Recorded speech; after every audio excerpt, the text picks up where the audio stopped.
तो अमरावती मामले में एक और बड़ी जानकारी। एनआईए अमरावती हत्याकांड में फंडिंग की जांच कर रही है। उमेश कोले की हत्या के मास्टरमाइंड इरफान शेख की संस्था रहबर ग्रुप की जांच की जा रही है। ये पता लगाया जाएगा कि रहबर ग्रुप को फंडिंग कहां से होती थी। रहबर ग्रुप ने फंडिंग के मामले में इंडिया टीवी पर अपना पक्ष रखा। रहबर ग्रुप के वाइस प्रेसिडेंट राजिक मिर्जा ने कहा कि रहबर ग्रुप को कहीं से कोई फंड नहीं मिलता, खुद से वो सारा इंतजाम करते हैं। पुलिस ने आपसे पूछताछ की कुछ? जी, पुलिस प्रशासन तो मेरे से कंटिन्यू पूछताछ कर रही है। मैं उनसे कंटिन्यू फेस भी कर रहा हूँ, उनसे बातचीत भी कर रहा हूँ। जी, क्या पूछ रही पुलिस? पुलिस का पूछना ये है, असल में उनका मकसद ये था पूछने का कि भाई रहबर हेल्पलाइन को जैसा फंड कहाँ से आता है। तो रहबर हेल्पलाइन को कहीं से फंड नहीं आता है सर।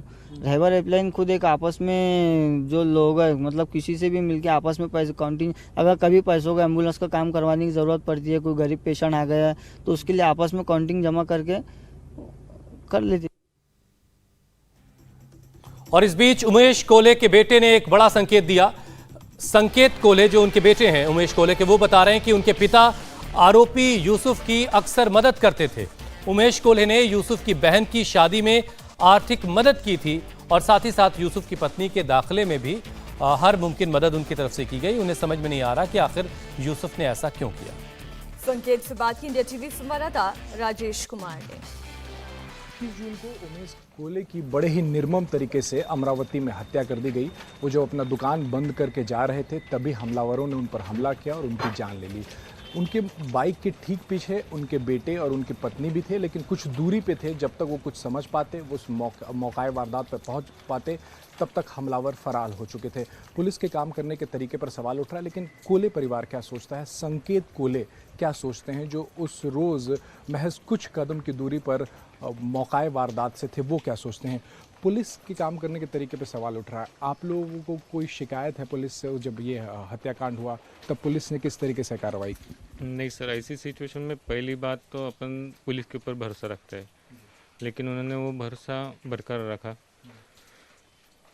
अंधेरे की वजह से समझो जो कुछ लड़के के हुलिये वगैरह जितना कुछ दिखा, उन्होंने बॉडी दिखी उनकी, लेकिन कुछ भी पता नहीं होने के बावजूद उन्होंने जो एक दो दिन में 2 लोगों को पकड़ लिया।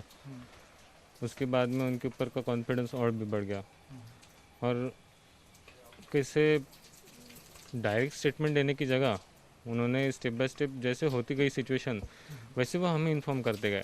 भले उन्होंने कुछ पब्लिश वगैरह न्यूज़ वगैरह में कुछ भी नहीं बताया, लेकिन हमें हर एक सिचुएशन में बताते गए कि हमारा सर्च यहाँ तक हुआ है, ये आप ही तक सीमित रखिए।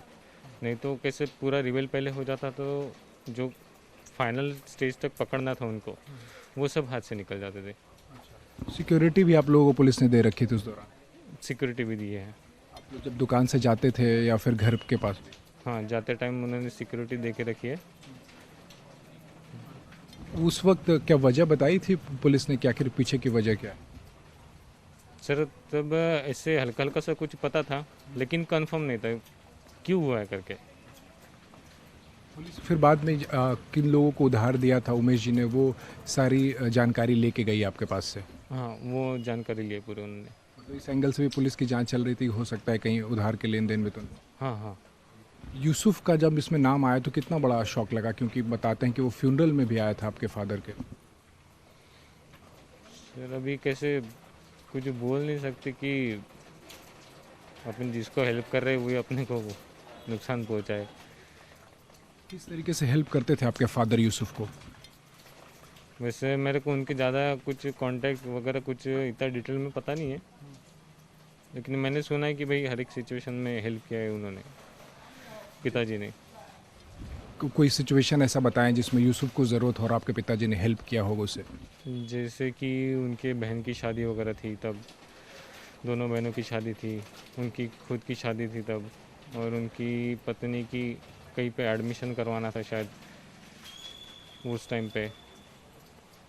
पैसे से मदद करते थे उमेश आपके पिता जो थे यूसुफ की? पैसे से तो मदद की थी शायद। मैंने ऐसे भी सुना है कि उन्होंने उस टाइम पे फ़ोन वगैरह लगा के भाई कर दे यार, मेरा काम कर दे, इसके लिए वैसे करके भी मदद की है। ब्लड डोनेट किया था उनके लिए? ब्लड डोनेट की आइडिया नहीं सर मेरे को। खून का क्या बता रहे हैं आप? नहीं नहीं नहीं, किस तरीके से मदद, जो आपने कहा क्या? जिसे एडमिशन करनी थी ना कहीं पे कॉलेज में उनके मिसेज की, तब भी फ़ोन किया था कि इनकी एडमिशन करवा दो करके।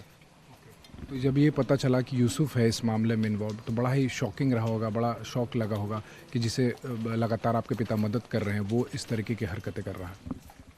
हाँ सर, वही समझ नहीं पा रहे कि क्यों ऐसे कोई कर सकता है कि। और हमारे सहयोगी राजेश इस वक्त हमारे साथ जुड़ चुके हैं जिन्होंने संकेत से बात की।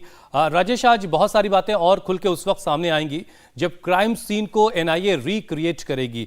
क्या वक्त तय किया गया है, कुछ आपको जानकारी मिल पा रही है? देखिए, फिलहाल एनआईए की तरफ से जो जानकारी आ रही है उसमें यही बताया जा रहा है कि क्राइम सीन को रिक्रिएट किया जाएगा। वक्त जो है अभी तय नहीं किया गया है, लेकिन क्राइम सीन को रिक्रिएट करेगी एनआईए, इतना ज़रूर है। साथ ही जो आरोपी हैं वो फिलहाल अभी कोतवाली में ही मौजूद हैं, हालांकि अब एनआईए के कस्टडी में, लेकिन एनआईए का कोई दफ्तर ना अमरावती में है ना नागपुर में। यही वजह है कि फिलहाल वो यहाँ पर सिटी कोतवाली में है, लेकिन एनआईए के अफसर लगातार यहाँ पर आते हैं और पूछताछ करते हैं। इसी भी देखिए एनआईए के अफसर जो हैं वो यहाँ पर पहुंचे हैं। आपको तस्वीरें हम सीधे दिखा रहे हैं अमरावती के सिटी कोतवाली पुलिस स्टेशन से। एनआईए के अधिकारी जो हैं वो यहाँ पर पहुंच चुके हैं, यानी कि जो आरोपी हैं उनसे फिर से एक बार पूछताछ जो है वो होगी। इस वक्त आप सीधी तस्वीरें हुसैन हम दर्शकों को दिखा रहे हैं, लगातार पूछताछ हो रही है।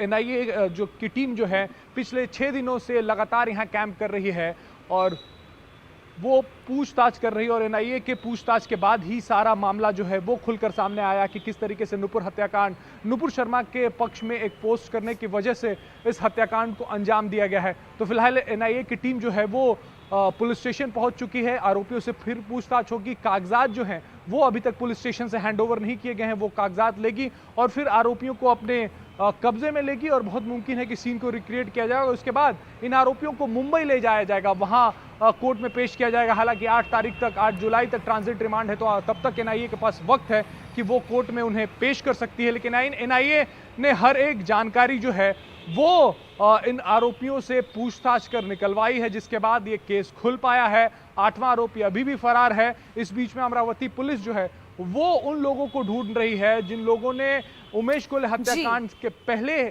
लोगों को धमकाया था। बिल्कुल, आप लगातार नजर बनाए रखिएगा। इंडिया टीवी हर वक्त हर जगह डाउनलोड करने के लिए सर्च करें India TV news Google play store या ऐप स्टोर पर।